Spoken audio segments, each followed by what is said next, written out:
riders, welcome back. Day number 2 for Spin the District. We're here in College Park. You are going to be racing the Cat 2-3s all together. It's going to be 45 minutes of racing, 45 minutes. Pre-laps are over with 8 laps to go. Your pre-laps will be taken if you're caught behind a crash, if you're in a crash, if you have a flat tire, pretty much any reason.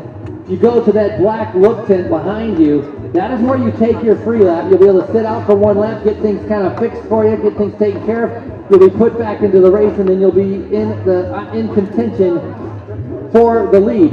If it splits up and you go into a free lap, you are put back in with whatever group that you were taken out, that you had your problem is. In other words, you don't go from the third group all the way up to the first.